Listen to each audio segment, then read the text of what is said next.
Olá, irmãos! Saúdo cada um de vocês com a graça e a paz do nosso Senhor Jesus Cristo, amém? Meu nome é Miriam Anita, eu estou aqui para a gente estudar juntinho um texto do irmão Rodolfo Nascimento chamado Arrependimento e Perdão. Bom, irmãos, então antes de eu começar a falar qualquer coisa, já pega a sua Bíblia aí e abra em Oséias 10. Nós vamos ler o capítulo todinho e são 15 versículos. Então seria melhor que vocês me acompanhassem nas suas próprias Bíblias, para não ficar nada maçante, né?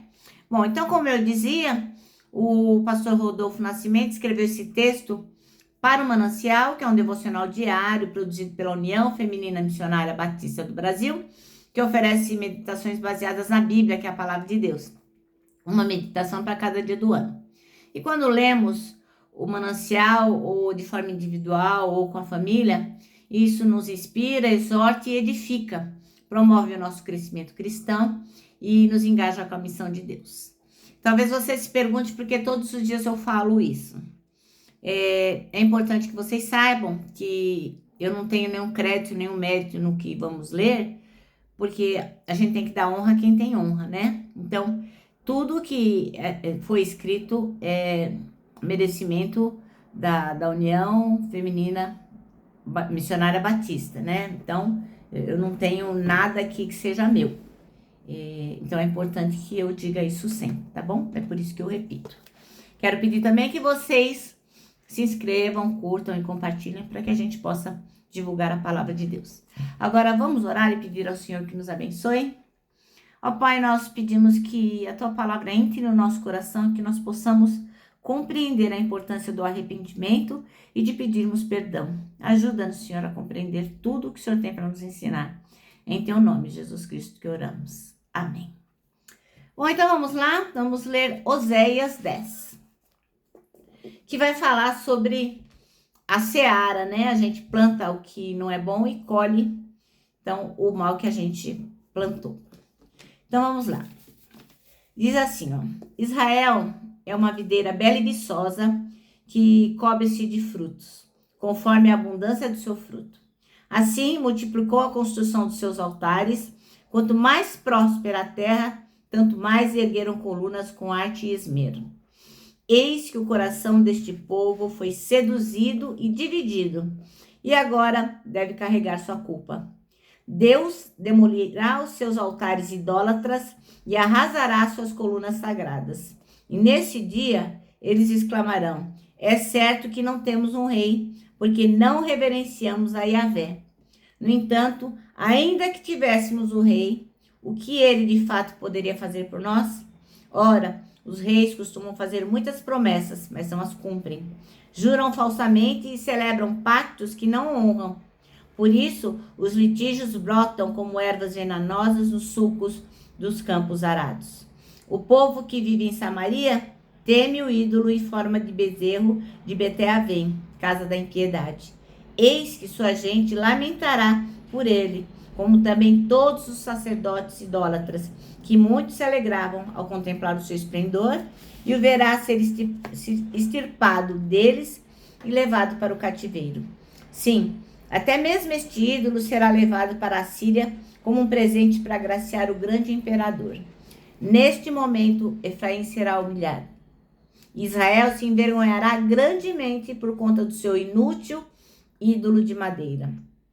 Eis que o rei de Samaria será como lasca de madeira sobre a superfície das águas, e os altos de Avém, os altares de impiedade, o pecado de Israel serão despedaçados.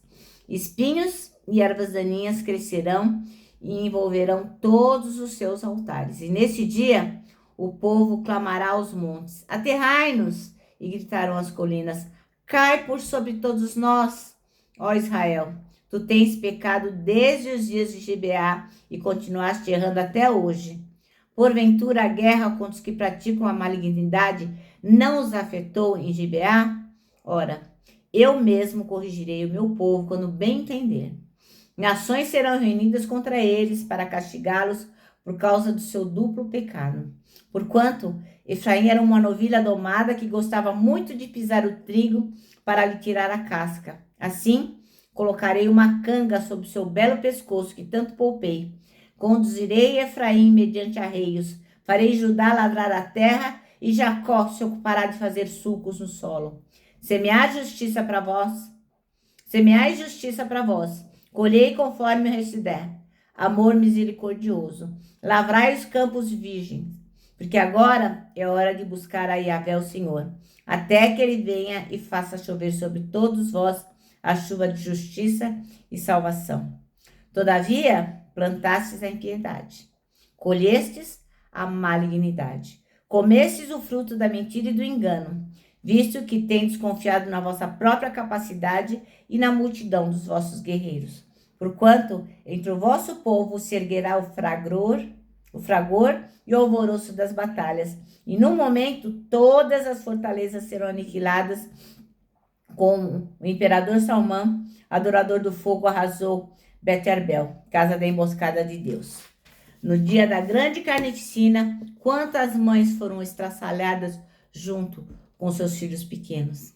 Assim você sucederá, ó Betel, casa de Deus, porquanto a vossa impiedade é enorme. Quando amanhecer aquele dia, o rei de Israel será absolutamente devastado. Amém? Que medo, né, irmãos? Bom, os versículos escolhidos pelo pastor Rodolfo Nascimento foram os 12 e o 13, que diz: Então eu disse, semeiem a justiça e colham a misericórdia, lavrem o campo não cultivado, porque é tempo de buscar o Senhor, até que ele venha e chova a justiça sobre vocês. Vocês lavraram para a maldade e colheram a injustiça, e comeram os frutos da mentira. Vocês confiaram nos seus carros de guerra e na multidão dos seus valentes. Bem, então Deus proferiu um duro juízo aqui contra a nação de Israel, né? Por quê? Porque eles não seguiram ao Senhor, eles praticaram a idolatria, confiaram em guerreiros, em valentes e não confiaram no Senhor. E aí o Senhor emitiu um juízo duro. Mas, obviamente, Deus nos ama, né? Deus ama o seu povo. Mas ele também, então, ofereceu aí uma proposta de eles retomarem a rota, né? Para eles se restaurarem. E ele disse: vivam retamente, sejam leais, me busquem e eu perdoarei vocês. Bom, parece uma coisa que não dá nem para recusar, né? Poxa vida, Deus está oferecendo uma bênção maravilhosa. Mas o que aconteceu? O povo não quis. Simplesmente, não quiseram. E aí, quando a gente olha para isso, a gente fala assim, meu, que absurdo. Povo maluco, né? Por que eles fizeram isso? Mas a gente não olha para o próprio umbigo, né? Quantas vezes a gente faz a mesma coisa com Deus? Quantas vezes a gente prefere fazer as coisas erradas para não se submeter a Deus?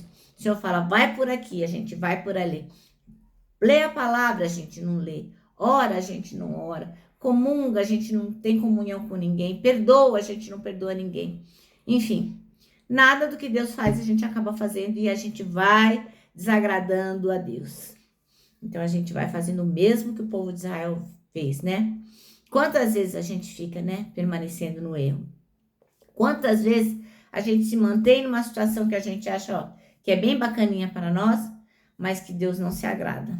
Pelo contrário, ele se entristece, o Espírito Santo se entristece. Quantas vezes a gente coloca a nossa esperança para a resolução dos problemas da nossa vida em pessoas, em coisas, em soluções que não são as soluções que Deus tem para nós. A gente fala, não, a minha conta bancária, o dinheiro que eu tenho no banco vai resolver essa questão. Não, com o meu emprego eu vou resolver isso. Não, eu tenho um amigo, ele vai dar conta, ele vai me passar na frente na fila, ele vai me fazer eu ser aprovado. Enfim, a gente só não confia no Senhor. Quando a gente coloca Deus de lado, quando a gente deixa de ouvir aquilo que Ele tem para nós, a gente deixa de se arrepender. E aí o que acontece, né? A gente acaba se colocando numa situação em que o Senhor terá que nos corrigir. Deus não é um pai que, vou me vingar. Só pisa na bola essa pessoa, esse meu filho tá a mais, vou me vingar dele. Não. E ele não é um rei que fala assim, vou vingar, vou judiar de todos os meus súditos só para eu ficar feliz. Não, ele não é desses. Mas ele é como um marido amoroso, né? Disposto a abrir as portas da casa para esposa arrependida que sofreu por estar longe dele e do seu cuidado afetuoso. Eu achei que esse exemplo aqui ficou meio estranho, mas é o exemplo que o irmão deu, né? Ele disse que Deus é mais parecido com um marido amoroso, disposto a abrir as portas da casa para a esposa arrependida que sofreu por estar longe dele e seu cuidado afetuoso. E eu digo o contrário também.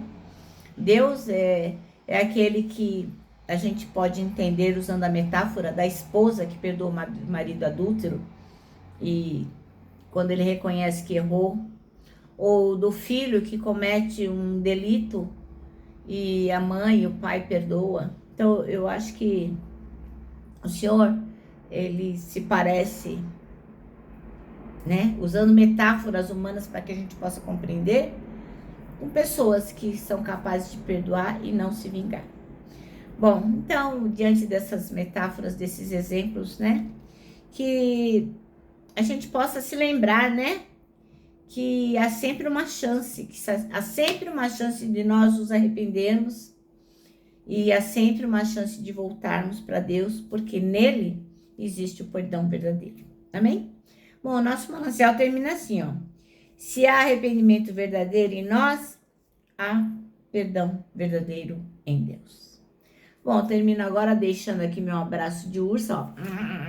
Lembrando que, para nós que cremos que existe arrependimento verdadeiro e perdão vindo da parte de Deus, o abraço da super mega, certo? Quero que vocês se lembrem do nosso versículo, que é 1 Tessalonicenses 5:9, que diz: porque Deus não nos destinou para a ira, mas para recebermos a salvação por meio de nosso Senhor Jesus Cristo. Agora sim, agora eu me despeço com a frase do ano, que é: não tema, Deus já está lá.